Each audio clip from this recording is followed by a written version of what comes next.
પહેલે તો આપણું ચેપ્ટર નંબર 3 હતું જે ઉર્જાના પુનઃપ્રાપ્ત સ્ત્રોત એટલે કે રિન્યુએબલ સોર્સ ઓફ એનર્જી, બરાબર. એનો પાર્ટ નંબર 2 છે, બરાબર. એ પાર્ટ આઈએમપી પ્રશ્ન છે, બરાબર. આ બીટી એક્ઝામમાં જીટી એક્ઝામમાં હોય કે કેમ કે સિસ્ટમ આઈએમપી છે એટલે આપણે પાર્ટ 2 માં પહેલા આપણે ઈ કવર કરશું, બરાબર. તો સોલાર એનર્જીનું ઇલેક્ટ્રિક એનર્જીમાં રૂપાંતર કરતી સિસ્ટમને ફોટોવોલ્ટેઇક સિસ્ટમ કહેવાય છે. જો નામ બહુ મોટું છે પણ ખરેખર એની વ્યાખ્યા જોઈએ આપણે તો એ સાવ એટલે સાવ ચાલી છે. સોલાર એનર્જી હોય, બરાબર, એનું આપણે કઈ ઇલેક્ટ્રિકલ એનર્જીમાં રૂપાંતર કરે ને એને આપણે શું કહીએ, ફોટોવોલ્ટેઇક કહેવાય, બરાબર. તમારે આ શબ્દ બધું યાદ રાખવાનું રહેશે, બરાબર. વ્યાખ્યા થઈ ગઈ. તો જો એના મુખ્ય ભાગ છે એટલે કે પાર્ટ પડે ને, બરાબર. કેમ સિસ્ટમ છે તો ઘણા બધા પાર્ટની બનેલી હશે, કોઈ એક વસ્તુની હશે નહીં. તો પીવી એરે આવશે, બેટરી અને ચાર્જર, ઇન્વર્ટર, આ ત્રણ એના પાર્ટ છે, બરાબર.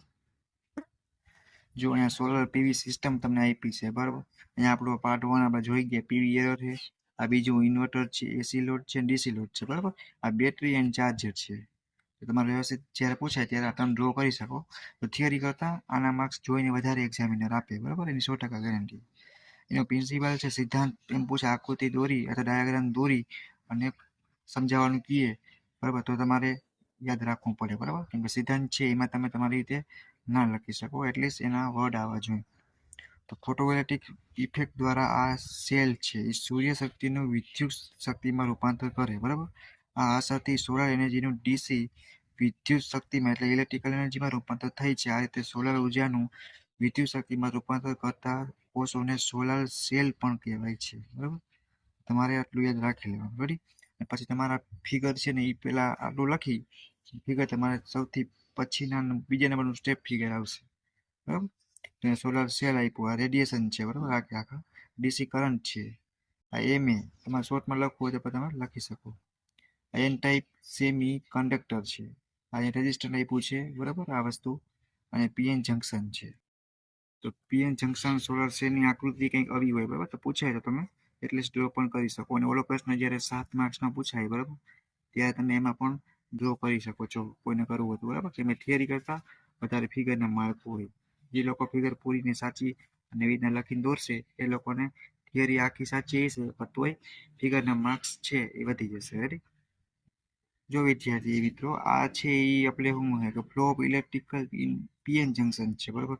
તો બી સિમ્પલ આકૃતિ તમારા હજી અત્યારે આવશે, પછી થોડીક હાર્ડ આવશે, બરાબર. અત્યારે થોડીક આદત પાડવાની, બરાબર, એટલે તમારે વાંધો ના આવે. એટલે સોલાર સેલના ઉપયોગ છે આ પ્રશ્ન બહુ ઘણીવાર પૂછાતો, એટલે જ તમને ખબર હોય. એકવાર તમે વાંચી જાઓ ને તમને તમારી રીતે પછી તમે આમાં લખી શકશો, બરાબર. કે ઉર્જાના વૈકલ્પિક સોર્સ તરીકે સોલાર સેલ વપરાય. પહેલો સેલો એક પાર્ટ તૈયાર છે. દૂરના પહાડી અને જંગલ પ્રદેશમાં વિદ્યુત શક્તિ ટ્રાન્સમિટ એટલે કે ઇલેક્ટ્રિસિટી મોકલવા માટે શક્ય નથી, બરાબર. અમુક જગ્યાએ ઇલેક્ટ્રિસિટી આપણે પહોંચાડી નથી શકતા સરકાર, ત્યારે આ સેલ વડે ટ્યુબલાઇટ, ટીવી અને પંપ ચલાવવામાં આવે છે, રેડી. એ તમને આઈડિયા હશે એટલીસ્ટ. અવકાશમાં છોડવામાં આવતા ઉપગ્રહોમાં મોટી સોલાર પેનલો વપરાય છે. તેને ઉપગ્રહ ડીસી વિદ્યુત શક્તિ પૂરી પાડે તે વપરાય, બરાબર. તમારે આ પણ યાદ રાખી શકો. સોલાર સેલ વડે કેલ્ક્યુલેટર તો તમે ચલાવો જ છો, બરાબર. ટ્રાન્ઝિસ્ટર છે, ઘડિયાળ વગેરે પણ ચલાવી શકાય. સ્ટોરેજ બેટરી ચાર્જ કરવા માટે પણ થાય.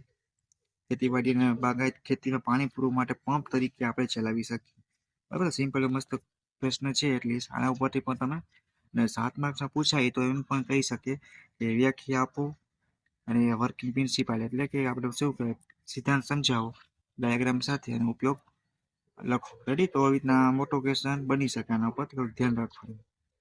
આ ફોટોવોલ્ટેઇક મોડ્યુલ છે એની ફિગર તમને અહીંયા કંઈક આપી છે, બરાબર. જે મોડ્યુલ છે એ રહે છે ને સોલાર સેલ છે, બરાબર. નોખી તરતની ફિગર આપેલી છે. તમને જ્યારે કોઈ વ્યાખ્યા પૂછાય ને ત્યારે તમે પણ એડવાન્સ થઈને તમે આ વસ્તુ દોરશો અથવા જે પૂછાય તમે દોરો તો પણ એ સમજી જાય કે એને થિયરી યાદ નથી પણ પ્રેક્ટિકલી શું એ યાદ છે, બરાબર. આપણે આઈપી છે ને એ જ લેશે, બરાબર. બાકી બધું તમે લેક્ચરમાં ભણી ગયા આવીશું, એનો કોઈ મતલબ નથી. આપણે ખાલી જસ્ટ કવર કરવાનું હોય અને તમને આઈડિયા આવે કઈ રીતે કેટલું લખવું, બરાબર. તો સોલાર સેલના પ્રકાર પૂછે. જો આ ઘણીવાર આ ડિગ્રીમાં મિકેનિકલના 6ઠ્ઠા સેમમાં ક્વેશ્ચન આવે, બરાબર. અને ઇલેક્ટ્રિકમાં પણ આવશે કેમ કે એ તો એને તો ખાસ યુઝ થતું હોય એને ફિલ્ડમાં વધારે પડતું. જોકે ઘણી બધી બ્રાન્ચ છે કે એમાં આવતું હશે, બરાબર. અત્યારે જસ્ટ તમને એક્ઝામ્પલ આપ્યું છે કે આ પ્રશ્નો અત્યારે ડિપ્લોમાના પ્રશ્ન છે એ ક્યાંય પૂછાતા હોય, બરાબર. તો મોનોક્રિસ્ટલાઇઝ સોલાર સેલ છે, બરાબર. પેલું પોલીક્રિસ્ટલાઇન છે ને થિન ફિલ્મ. આ 3 પ્રકારના સોલાર સેલ આવે, બરાબર. એમ કહે કે સોલાર સેલની લિસ્ટ બનાવો અથવા ટાઈપ લખો અને કોઈ પણ એક સમજાવો તો તમે એટલીસ્ટ વાંચ્યું તો આવડી છે, બરાબર. તો આપણે ઓવરવ્યૂ જોઈએ બેસિક બરાબર, થોડું કે મોનોક્રિસ્ટલ સેલ છે તેમાં માત્ર એક જ ક્રિસ્ટલ સિલિકોન હોય. એ પહેલી વસ્તુ એક જ ક્રિસ્ટલ સિલિકોન હોય, બરાબર. તેને સિલિકોન વેફરમાંથી બનાવવામાં આવે છે અને નળાકાર ક્રિસ્ટલ સિલિકોનમાંથી ચોકસાઈપૂર્વક ખૂબ જ પાતળી 0.3 mm જાડાઈની ચિપ્સ અથવા વેફર બનાવવામાં ટૂંકમાં પહેલી લાઈન થઈ ગઈ, બરાબર. આ વેફરને ત્યારબાદ ભઠ્ઠીમાં ટ્રીટમેન્ટ કરવામાં આવે છે જેથી તે ઇલેક્ટ્રિકલ ગુણધર્મ મેળવે છે. ત્યારબાદ તેને સપાટી પર પરાવર્તનનો વિરોધ કરનારું આવરણ ચડાવવામાં આવે છે, બરાબર. જેથી સૂર્યના મહત્તમ કિરણોત્સર્ગનું તેમાં શોષણ થાય અને સેલના આગલા ભાગે પાતળા ધાતુનું વાયર રિબિનના સ્વરૂપમાં સોલ્ડર કરવામાં આવે, બરાબર. તમે એટલીસ્ટ આ વાંચી શકો. અને પછી એની લાક્ષણિકતા પાઇપો તેનું કદ એકદમ નાનું હોય, તે મૂંઘા પણ હોય. સોલાર સેલ છે આપણે જે, બરાબર. અત્યારે તો ખેતીવાડીમાં એગ્રીકલ્ચરમાં અથવા તમે ટેરેસ ઉપર કે છત ઉપર ઘણી બધી તમે જોઈ આવી છે. આખી સિસ્ટમ જ છે, ઘણી બધી જગ્યાએ બેનિફિટ છે અને વધતો જાય છે અત્યારે, બરાબર. તો તે રાસાયણિક રીતે સ્થિર છે, આ હલબલ નથી કરતા કોઈ રીતે, તેનું આયુષ્ય વધારે છે એમ. તે વધારે આઉટપુટ પાવર આપે, બરાબર. અને તેને સિંગલ ક્રિસ્ટલમાંથી બનાવવામાં આવે છે. તે એક જ રંગના હોય છે, બરાબર. તે ઠંડી પરિસ્થિતિમાં સારો દેખાવ કરી શકે છે, બરાબર. લાક્ષણિકતા થઈ. પોલીક્રિસ્ટલાઇન સેલની વાત કરીએ. પોલીક્રિસ્ટલાઇન સેલ એક કરતાં વધારે ક્રિસ્ટલમાંથી બહોળું. જે મોનો ક્રિસ્ટલાઇન સેલ હતો એ એક જ માંથી બનાવવામાં આવે છે. જ્યારે આની વાત કરી પોલી, તો એવું કીધું સેલ એક કરતાં વધારે ક્રિસ્ટલમાંથી બનાવવામાં ક્રિસ્ટલમાંથી જ આવે, બરાબર.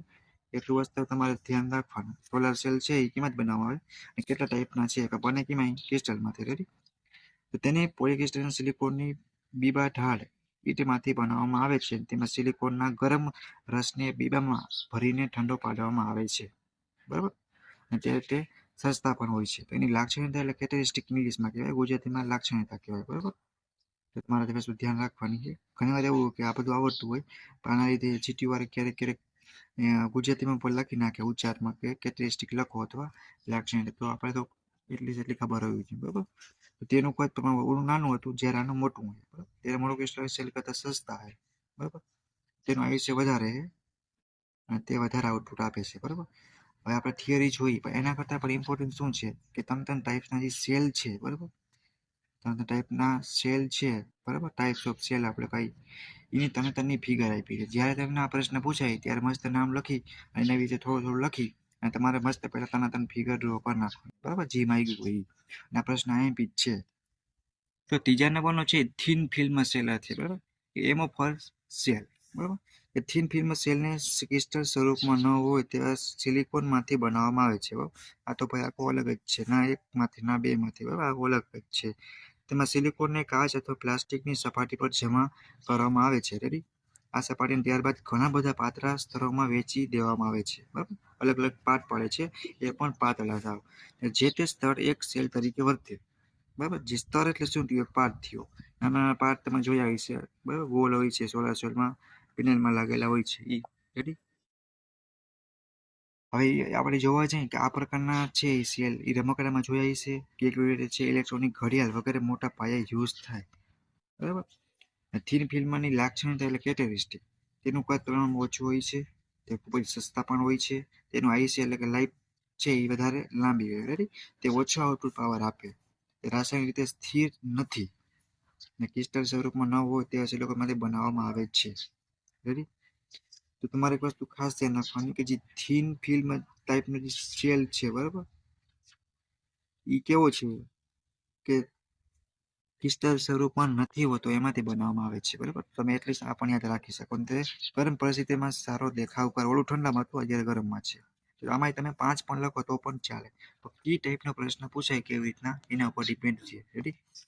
તો હવે આપણે જો ફાયદા ગેરફાયદા જોઈ લઈએ કે સાદી સોલિડ સ્ટેટ ડિવાઇસ દ્વારા સૂર્ય શક્તિનું વિદ્યુત શક્તિમાં રૂપાંતર કરવામાં આવે છે. પહેલો જ પોઈન્ટ, બરાબર. તે હલનચલન કરતા પાસ હોતા નથી, બરાબર. લાંબા સમય સુધી કોઈ પણ પ્રકારના મેન્ટેનન્સ એટલે કે રિપેર કરવું કે બધું આપણે જ્યારે કોઈ પણ વસ્તુ લીધી, એક્ઝામ્પલ તરીકે આપણે બાઇક લઈ તો આપણે સાફ કરવી પડે, ઓઇલિંગ કરવું પડે, ગિરીશ કે મેં એક્ઝામ્પલ તરીકે સમજાવવા માટે એક્ઝામ્પલ આપ્યું, રેડી. એવી રીતે મેન્ટેનન્સ વિના કાર્ય કરી શકે છે. એવું નથી કે સોલાર આપણે ટેરેસ ઉપર લગાવ્યું તો દરરોજ જઈને એને સાફ કરવું, ઓઇલિંગ કરવું, બરાબર, વગેરે એવું કંઈ જરૂર નથી પડતી, બરાબર. અને અનુકૂળતા પ્રમાણે મોડ્યુલ્સમાં તૈયારી કરી શકાય છે, બરાબર. તેનાથી કોઈ પણ પ્રકારનું પ્રદૂષણ પણ નથી થતું, બરાબર. આ જ આપણે અત્યારે ખાસ ઇમ્પોર્ટન્ટ છે. લાંબા સમય સુધી ભરોસાપાત્ર ઉપયોગમાં લેવાય છે, બરાબર. આપણે વિશ્વાસમાં એટલો ટ્રસ્ટ કરી શકીએ વધારે પડતો, એમ કોઈ નુકસાન કે એવું નથી. તેના વજન અને કદ ઓછા હોવાથી હેરફેર અને ઇન્સ્ટોલેશન કરવું સહેલું છે. કોઈને એમ લાગે, બરાબર, કે મારે અહીંયા નથી રાખવું ને બીજે લઈ જાઉં, તો એટલું બધું એનું વજન નથી હોતું કે આપણે એને ઉપાડી ના શકીએ, બરાબર. તેઓ ડાયરેક્ટ બીમ તેમજ ડિફ્યુઝન રેડિયેશનનું રૂપાંતર કરી શકે છે, બરાબર. આ તમને યાદ ના રહે તો કાંઈ વાંધો નહીં, આપણે ઓછા એક બે ભૂલાઈ જાય તો હાલે, પછી સહેલા યાદ રાખવાના, બરાબર. પણ મતલબ ટેકનિકલ વર્ડ છે જે આવી જવા જોઈએ. સહેલાનો મતલબ પછી એવો નહીં કે આપણે કોઈ પણ વસ્તુ લખી નાખીએ, બરાબર. તો સૂર્યપ્રકાશ સિવાયની અન્ય ઉર્જાની તેને કાર્ય કરવા માટે જરૂર નથી. રેડી? સૂર્યપ્રકાશ મળી ગયો એટલે આનું હાલી ગયું. રેડી? બીજે કે એનર્જીની શક્તિની જરૂર નથી. ગેરફાયદા હોય, જેના ફાયદા હોય એના ડિસએડવાન્ટેજ એટલે કે ગેરફાયદા પણ હોય છે. ફોટોવોલ્ટેઇક સેલ દિવસે જે સૂર્યપ્રકાશનું વિદ્યુત શક્તિમાં રૂપાંતર કરે, રાતે પછી તમે ચાલુ કરવા જાઓ તો એ ના થાય. રેડી? અને સોલાર સેલની કિંમત બહુ જ વધારે હોય. સોલાર સેલ પણ મોંઘા આવે છે. સોલાર સેલ ફક્ત આધુનિક ટેકનોલોજીમાં જે બનાવી શકાય છે. રેડી? સોલાર સેલની કાર્યક્ષમતા મહત્તમ 15 થી 25% જેટલી હોય. સોલાર સેલની કાર્યક્ષમતા તેનું તાપમાન છે જે ટેમ્પરેચર ટી વડે દર્શાવી શકાય શોર્ટમાં, તો વધતા ઘટે, તાપમાન વધતા ઘટે. રેડી? પછી જોઈએ આપણે લાસ્ટ પોઈન્ટ કે જ્યારે વિદ્યુત શક્તિ સરળતાથી ઉપલબ્ધ છે ત્યાં તેનો ઉપયોગ વ્યવહારુ નથી. વિદ્યુત શક્તિ છે અહીંયા આપણે આનો યુઝ નહીં કરીએ, એટલે અમુક ટાઈપ્સમાં જો સોલાર વોટર હીટર, બરાબર. તો પાણીને ગરમ કરવા માટે સૂર્યશક્તિનો ઉપયોગ સૌથી વધુ પ્રચલિત અને વ્યવહારુ બન્યો છે, બરાબર. આથી ઘરગથ્થુ, વ્યાપારિક અને ઔદ્યોગિક ઉપયોગમાં લઈ શકાય તેવા સોલાર વોટર હીટરો વિકસાવવામાં આવે છે. અને ઘરગથ્થુ સોલાર વોટર હીટરની રચના અને કાર્ય નીચે મુજબ છે. તો કેટલા પ્રકારના છે? પહેલી વાત તો કુદરતી સર્ક્યુલેશન સોલાર વોટર છે, natural circulation solar water heater, અને ફોર્સ એટલે દાબથી સર્ક્યુલેશન સોલાર વોટર હીટર. આ બે પ્રકારના છે, બરાબર. તમને એમ પણ પૂછશે કે લિસ્ટ બનાવો, એટલે કે લિસ્ટ તૈયાર કરો અને કોઈ પણ એક સમજાવો, બરાબર.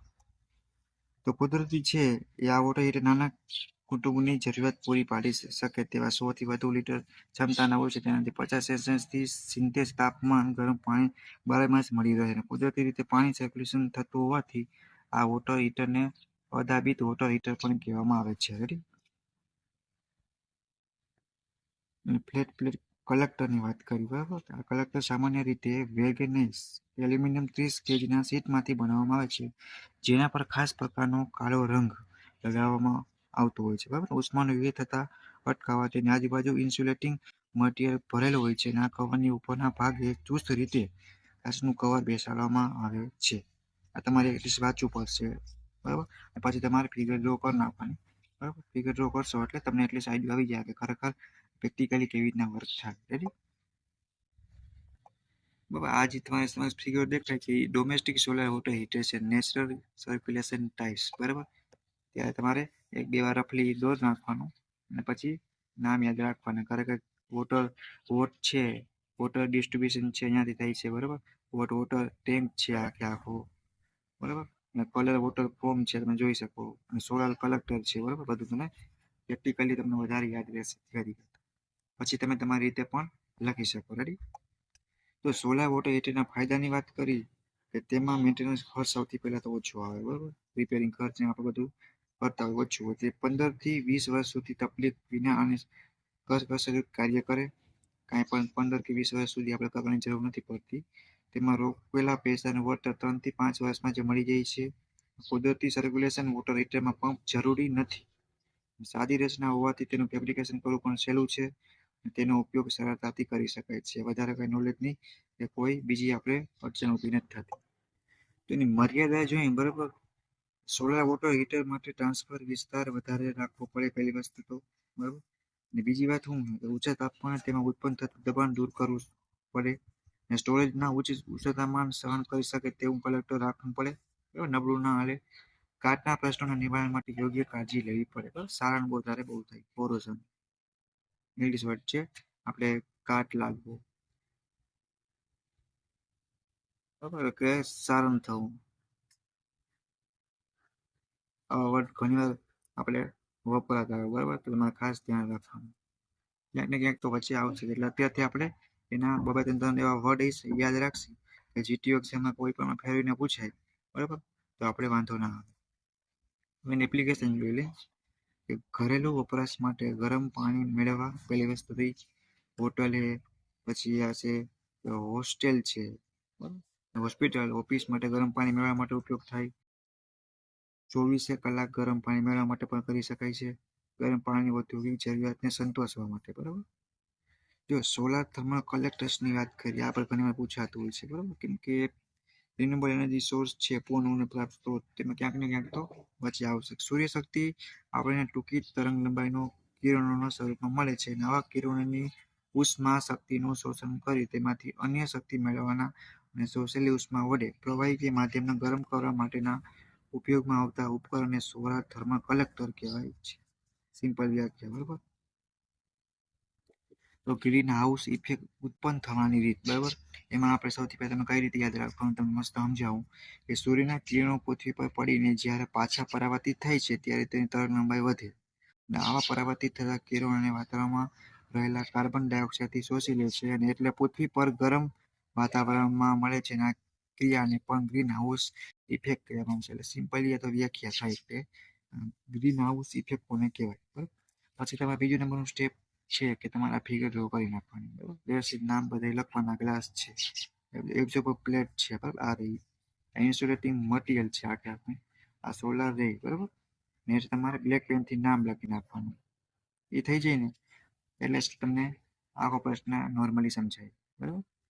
હવે સોલાર થર્મલ કલેક્ટરનું વર્ગીકરણ કરી તો કલેક્ટર વપરાતા ફ્લુઇડના આધારે પ્રવાહી કલેક્ટર, એર કલેક્ટર.